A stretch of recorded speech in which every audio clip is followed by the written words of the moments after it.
نحمده ونصلي ونسلم على رسوله الكريم أما بعد فأعوذ بالله من الشيطان الرجيم بسم الله الرحمن الرحيم اليوم أكملت لكم دينكم وأتممت عليكم نعمتي ورضيت لكم الإسلام دينا. وقال النبي صلى الله عليه وسلم إن الرسالة والنبوة قد انقطعت فلا رسول بعدي ولا نبي. سبحان ربك رب العزة عما يصفون وسلام على المرسلين والحمد لله رب العالمين. ارباب علم و دانش، اصحاب ذی شعور، احباب فکر و نظر، اہل خرد و عقل،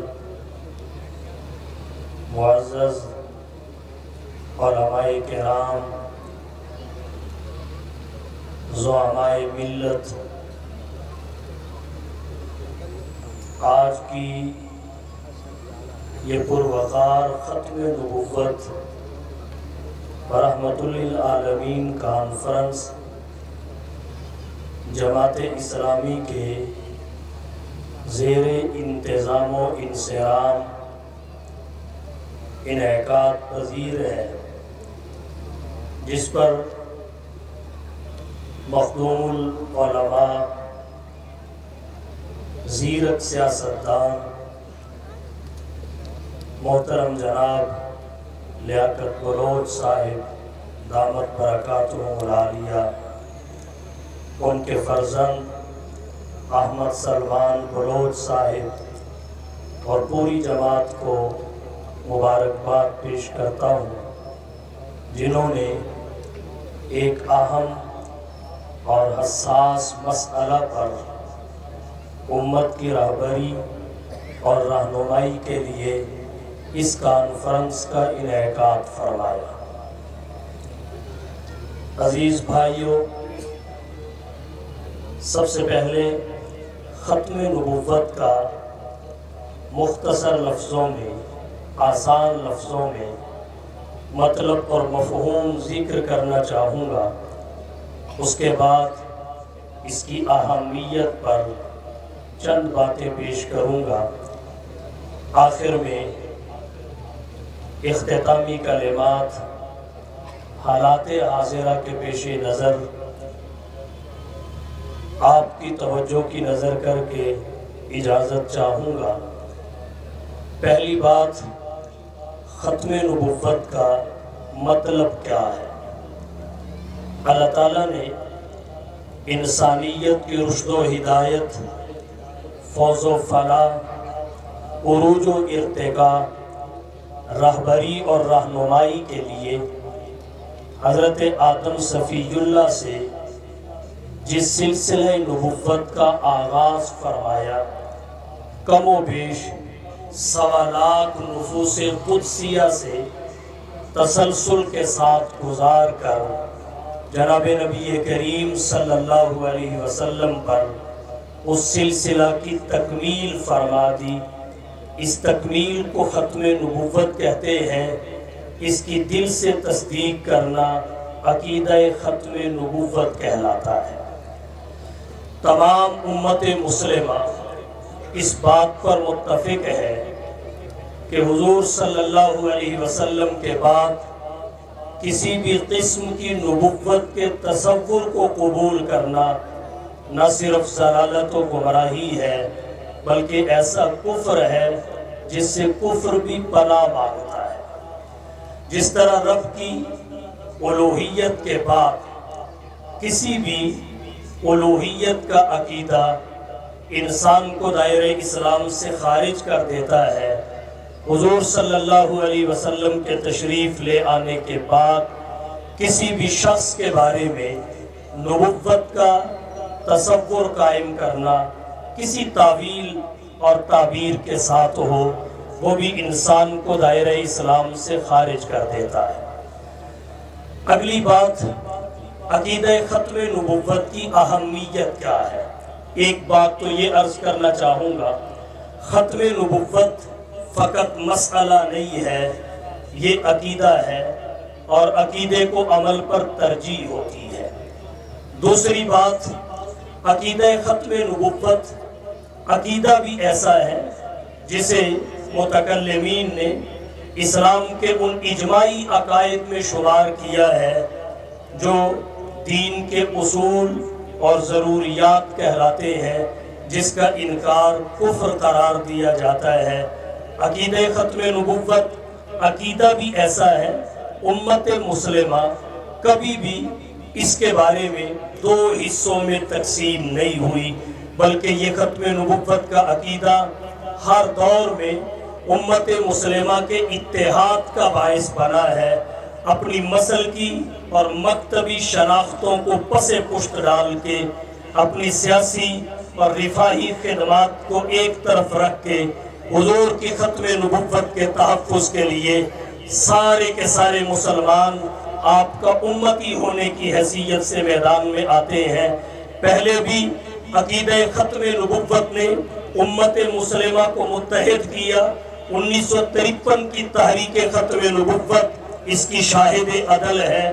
اس کے بعد 1974 کی تحریک ختم نبوت، پھر 1984 کی تحریک ختم نبوت، اور آج بھی اگر امت کو کوئی عقیدہ، کوئی مسئلہ، کوئی نقطہ متحد رکھ سکتا ہے، وہ جناب نبی کریم صلی اللہ علیہ وسلم کی ختم نبوت ہے۔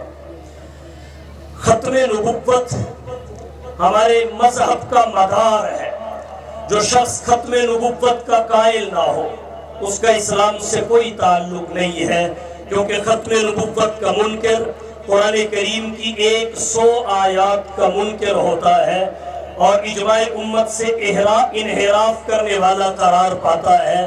نصوص قطعیہ کا انکار اور اجماع امت سے انحراف انسان کو دائرہ اسلام سے خارج کر دیتا ہے۔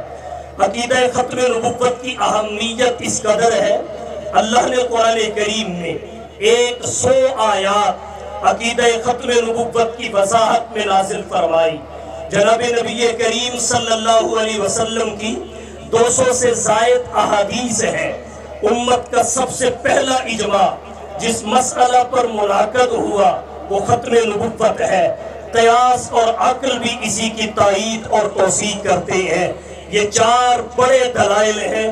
ان میں سب سے پہلے قرآن کریم میں ایک آیت کا حوالہ دینا چاہوں گا۔ 6 پارے میں سورۃ المائدہ کی 3 آیت میں اللہ نے تکمیل دین کا اعلان فرمایا، اليوم اکملت لکم دینکم واتممت علیکم نعمتی ورضیت لکم الاسلام دینا۔ اس آیت کریمہ میں اللہ نے تکمیل دین کا اعلان کیا کہ دین کامل و مکمل ہے، اور جب کوئی برتن دودھ سے بھر جائے پھر اس میں دودھ اور ڈالا جائے نقصان ہوتا ہے۔ تکمیل دین کے بعد کسی بھی شخص کے بارے میں کسی بھی قسم کی نبوت کے تصور کو قبول کرنا یہ تکمیل دین کو چیلنج ہے، اور دین اسلام میں ترمیم کی گنجائش کو پیدا کرنا ہے۔ اللہ کے اس اعلان کے بعد کسی بھی قسم کی نبوت کے تصور کی کوئی گنجائش نہیں رہتی۔ اللہ نے جس شے کو حلال کرنا تھا اسے حلال کر دیا، جسے حرام کرنا تھا اسے حرام کر دیا۔ اب اللہ کے حلال کیے ہوئے کو حرام کوئی نہیں کر سکتا، اور اللہ کے حرام کیے ہوئے کو حلال کوئی نہیں کر سکتا۔ اللہ نے خنزیر کو حرام کیا، اسے حلال کوئی نہیں کر سکتا۔ بکری کو حلال کیا، اسے حرام کوئی نہیں کر سکتا۔ دودھ کو حلال کیا، اسے حرام کوئی نہیں کر سکتا۔ شراب کو حرام کیا، اسے حلال کوئی نہیں کر سکتا۔ ماں اور بہن سے نکاح کو حرام قرار دیا، اسے حلال کوئی نہیں کر سکتا۔ ماموں ذات، خالہ ذات، چچا ذات، پھوپھی ذات کے ساتھ نکاح کو حلال قرار دیا، اسے حرام کوئی نہیں کر سکتا۔ حضور صلی اللہ علیہ وسلم تشریف لائے، اللہ نے تکمیل دین کا اعلان فرما دیا. اب کوئی آئے تو کس لیے آئے؟ نہ تنسیخ کا آپشن باقی ہے، نہ تکمیل کی کوئی صورت نکلتی ہے، کیونکہ دین پہلے سے کامل و مکمل ہے. اب لفافے پہ مہر لگ چکی ہے. جب لفافے پہ مہر لگ جائے اسے توڑنے والا مقدمات کا سامنا کرتا ہے. بالکل اسی طرح ختم نبوت، یہ قصر نبوت میں آخری عید ہے، یہ مہر ہے. جب اللہ نے مہر لگا دی، اب کوئی بھی شخص کسی بھی قسم کی نبوت کا دعویٰ کرے یا کسی مدعی نبوت کے دعوے نبوت کی کوئی تصدیق کرے تو اس سے وہ دائرہ اسلام سے خارج ہو جاتا ہے. نہ اس کا اسلام سے تعلق رہتا ہے، نہ مسلمانوں سے تعلق رہتا ہے. اور جہاں تک جناب نبی کریم صلی اللہ علیہ وسلم کی احادیث کی بات ہے، 200 سے متجاوز احادیث ہیں. میں بخاری شریف جلد اول 491 صفحہ سے ایک روایت آپ کی توجہ کی نظر کرنا چاہوں گا. حضرت ابو ہریرہ رضی اللہ تعالی عنہ راوی ہے. امام بخاری فرماتے ہیں عن ابی ہریرہ رضی اللہ تعالی عنہ یحدث عن النبی صلی اللہ علیہ وسلم قال كانت بنو اسرائیل تسوسهم الانبیاء كلما هلك نبی خلفه نبی وانه لا نبی بعدی وسيكون خلفاء فيكثرون. حضور نے فرمایا بنی اسرائیل کی قیادت، سیادت، سیاست انبیاء بنی اسرائیل کرتے تھے. علما ہلک نبی، ایک نبی دنیا سے رخصت ہوتا، خلفہ نبی، اس کی جگہ دوسرا نبی آ جاتا. آپ نے اس فہم کو دور کر دیا کہ میری نبوت کو انبیاء بنی اسرائیل کی نبوت پہ قیاس کیا جائے. فرمایا ایسا قیاس نہ کرنا، یہ قیاس محل فارق ہے. انہ لا نبی بعدی، میرے بعد کوئی نبی نہیں. یہ وہی الہ ہے جو الہ پہ آیا، لا الہ الا اللہ، تو ہر قسم کی الوہیت کو اکھاڑ کے رکھ دیا. الا اللہ، فقط ایک اللہ کی الوہیت ثابت ہوئی. یہ وہی الہ ہے جب نبیہ پہ آیا تو ہر قسم کی نبوت کی نفی کر دی. حضور صلی اللہ علیہ وسلم کے بعد ہر قسم کے نبوت کے اجراء کی نفی ہے. تو پھر اس کائنات کی تعلیم و تربیت، رہبری اور رہنمائی کا سسٹم کیسے برقرار رہے گا؟ فرمایا وَسَيَكُونُ خُلَفَاءَ، میرے بعد خلافت کا اجراء ہوگا، خلفاء آئیں گے، فَيَكْثُرُونَ، کثرت سے آئیں گے. اجرائے نبوت کی نفی، اجرائے خلافت کا اس بات، یہ اس بات کا واضح ثبوت ہے کہ حضور کے بعد قیامت تو آئے گی مگر نبی کوئی پیدا نہیں ہو سکے. تاجدار ختم نبوت، تاجدار ختم نبوت. اور جہاں تک اجماع کی بات ہے، امت محمدیہ میں اجماع کا اجراء حضور کی ختم نبوت سے ہوا. جناب حضرت ابوبکر صدیق رضی اللہ تعالیٰ عنہ کے زمانے خلافت میں سب سے پہلا اجماع حضور کی ختم نبوت پہ ہوا، جس کے نتیجہ میں یمامہ کے میدان میں مسلمان صحابہ کرام مسلمہ کذاب اور اس کے لشکر کے خلاف لڑنے کے لیے نکلے. اور جہاں تک بات عقل اور قیاس کی ہے، عقل اور قیاس بھی اسی کی تائید کرتے ہیں کہ جیسے ہر شے کی ایک ابتدا ہوتی ہے، ایک انتہا ہوتی ہے. اگر ابتدا اور انتہا سے پاک ہے تو فقط رب کی ذات ہے، باقی ہر شے کی ایک ابتدا ایک انتہا. بالکل اسی طرح سلسلے نبوت کی بھی ایک ابتدا ایک انتہا. ابتدا آدم صفی اللہ سے ہے اور انتہا جناب محمد رسول اللہ پہ ہے. جناب محمد الرسول اللہ صلی اللہ علیہ وسلم پہ انتہا ہے. اور آپ کی ختم نبوت یہ مقام کمال ہے. جس طرح روشنی کے تمام مراتب سورج پہ ختم ہیں، بالکل اسی طرح کمالات کے تمام مرتبے حضور سرور کونین صلی اللہ علیہ وسلم کی ذات گرامی پہ ختم ہیں. اور آپ کی ختم نبوت کو سمجھنے کے اور بھی بہت سارے قرائن ہیں. آپ کی توجہ کی نظر ایک کرینہ کرنا چاہتا ہوں۔ انبیاء اور مرسلین آپ سے پہلے بھی آئے، کتابیں آپ کی کتاب سے پہلے بھی نازل ہوئی۔ انبیاء اور مرسلین کی سیرت و کردار اس دھرتی پہ دنیا کے سامنے صادر اور ظاہر ہوئے، مگر کسی نبی اور رسول پہ اترنے والی وحی اور کتاب دنیا میں محفوظ نہیں ہے۔ کسی نبی کے اقوال و افعال محفوظ نہیں ہے، کسی نبی کی سیرت و کردار محفوظ نہیں ہے۔ یہ کیوں کر محفوظ ہو سکتے تھے؟ کم و بیش سوالات انبیاء اس دھرتی کائنات پر جلوہ فروز ہوئے، ان کے اسماء گرامی بھی محفوظ نہیں۔ وہی 2 درجن کے لگ بھگ انبیاء کے اسماء گرامی امت بیان کرتی ہے جو اللہ کے قرآن میں ہے، یا حضور سرور عالم صلی اللہ علیہ وسلم کے فرامین میں ہے۔ اس سے زائد انبیاء کے اسماء گرامی بھی محفوظ نہیں ہے، لیکن حضور کی ذات گرامی ایسی ہے۔ آپ پر اترنے والی کتاب الحمد سے لے کر والناس تک مکمل محفوظ ہے۔ آپ کے اقوال، آپ کے افعال، آپ کی تقاریر، آپ کی ایک ایک ادا، آپ کی زندگی کا ایک ایک لمحہ کتابوں میں محفوظ ہے۔ دنیا وقت حیرت میں ڈوب جاتی ہے، ششدر رہ جاتی ہے جب ورق گردانی کرتی ہے، پتہ چلتا ہے نبی کا بچپن کتابوں میں محفوظ، نبی کی جوانی کتابوں میں محفوظ، نبی کا بڑھاپا کتابوں میں محفوظ، اعطائے نبوت سے پہلے کے ایام کتابوں میں محفوظ، اعطائے نبوت کے بعد کے ایام کتابوں میں محفوظ، نبی کے اعتقادات کتابوں میں محفوظ، عبادات کتابوں میں محفوظ، معاملات کتابوں میں محفوظ، اخلاقیات کتابوں میں محفوظ، نبی کی معیشت کتابوں میں محفوظ، معاشرت کتابوں میں محفوظ، نبی کا طرز سیاست کتابوں میں محفوظ، نبی کے اصول تجارت کتابوں میں محفوظ، نبی کا طرز حکمرانی، انداز جہانبانی کتابوں میں محفوظ، نبی کا زہد و ورع کتابوں میں محفوظ، علم و حکمت کتابوں میں محفوظ، سخاوت و شجاعت کتابوں میں محفوظ، عدالت و شرافت کتابوں میں محفوظ،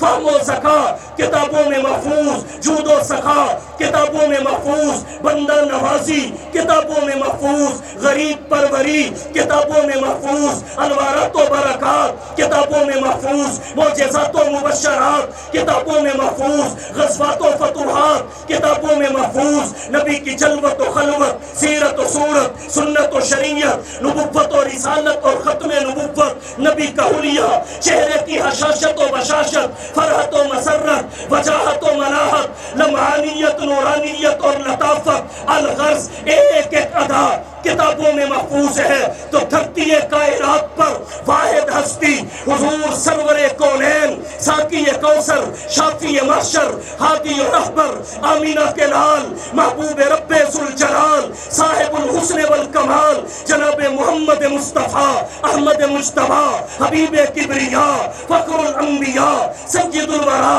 شمس الضحیٰ، بدر الدجا، رہبر و رہنما، لا یمکن الثنا، مکین گنبد خضرا، بلغ العلا، کشف الدجا کی ہے کہ ولادت سے لے کر اعطائے نبوت و رسالت تک، اعطائے نبوت و رسالت سے لے کر ہجرت و نصرت تک، ہجرت و نصرت سے لے کر وفات اور رحلت تک، جس کی ایک ایک ادا کو اللہ نے ہمیشہ ہمیشہ کے لیے محفوظ کرا دیا۔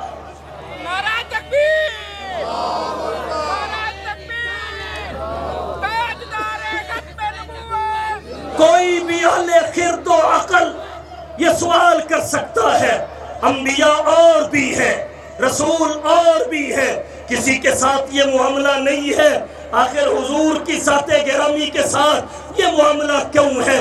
اس کا ایک جواب ہے، وہ یہ کہ باقی نبی تھے، آخری نہیں تھے، حضور نبی بھی ہے، آخری بھی ہے، باقیوں کے پاس فقط نبوت تھی، آپ کے پاس نبوت بھی ہے، آپ کے پاس ختم نبوت بھی ہے۔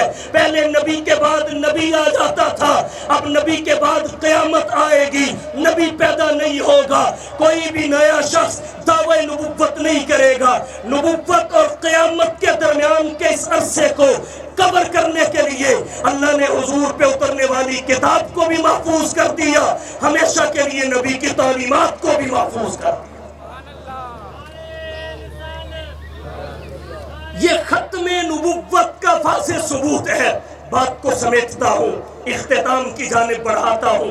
یہ ستمبر کا مہینہ ہے، ماہ ستمبر دو حوالوں سے اہل اسلام اور اہل پاکستان کے ہاں اہمیت کا حامل ہے۔ ایک تو ماہ ستمبر میں 6 ستمبر کی تاریخ یوم دفاع پاکستان کے نام سے ہمارے اندر معروف مشہور ہونے کے ساتھ قدر کی نگاہ سے دیکھی جاتی ہے، کیونکہ اس تاریخ کو 1965 کی جنگ میں پاکستان کی جغرافیائی سرحدوں کی حفاظت کے لیے کردار اور قربانیاں پیش کی گئی۔ اور دوسری 7 ستمبر کی تاریخ ہے، 1974 کو پاکستان کی قومی اسمبلی نے قادیانیت کو غیر مسلم اقلیت قرار دیا۔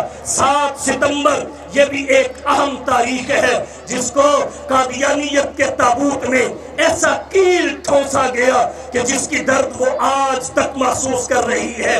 ستمبر کے مہینہ میں یوم دفاع اور یوم ختم نبوت یہ دونوں موجود ہیں۔ ہمارے لیے اس میں پیغام کیا ہے کہ ہم 2 حوالوں سے تجدید عہد کریں۔ ایک ملک کی جغرافیائی سرحدوں کی حفاظت کے لیے تجدید عہد کریں، نمبر 2 اپنے ملک کی نظریاتی سرحدوں کی حفاظت کے لیے تجدید عہد کریں، ملک کی جغرافیائی سرحدوں کی حفاظت کے لیے اپنی ملک کی سلامتی کے اداروں، اپنی پاک فوج کے شانہ بشانہ ہو، نظریاتی سرحدوں کی حفاظت کے لیے ختم نبوت کی جتنی بھی تحریکات ہیں، جماعت اسلامی ہے، دیگر ختم نبوت کی حفاظت اور تحفظ کی علمبردار جتنی بھی جماعتیں ہیں، ان کے شانہ بشانہ ان کے کندھے سے کندھا میں لا کر اسی طرح کھڑے ہو جائیں جس طرح 1953 کی تحریک نے لاہور کی سرزمین پہ زندہ دلانے لاہور کھڑے ہوئے تھے، ہزاروں کی تعداد میں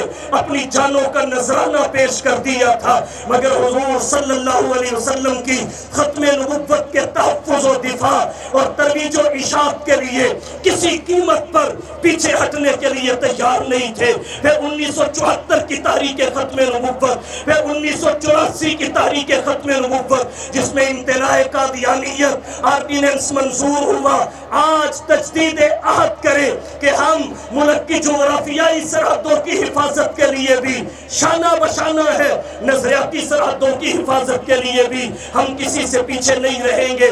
ناموس رسالت کا قانون ہو یا نبی کی ختم نبوت کے تحفظ کا مسئلہ ہو، جو جد و جہد ختم نبوت کے خلاف، ناموس رسالت کے قانون کے خلاف کی جائے گی، ہم اسے ناکام کر کے اپنا ایمانی کردار ادا کریں گے، اپنے ایمان کے تقاضے پورے کریں گے۔ اس لیے کہ ہمیں سبق یہ پڑھایا گیا، نماز اچھی، روزہ اچھا، حج اچھا، زکوٰۃ اچھی، مگر باوجود اس کے میں مسلمان ہو نہیں سکتا نہ جب تک کٹ مروں خواجہ بطحا کی حرمت پر، خدا شاہد ہے کامل میرا ایمان ہو نہیں سکتا۔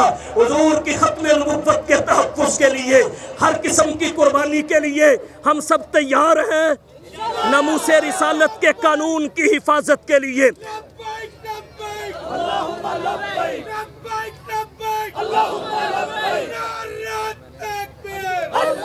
بس یہی کہہ کے بات ختم کرتا ہوں۔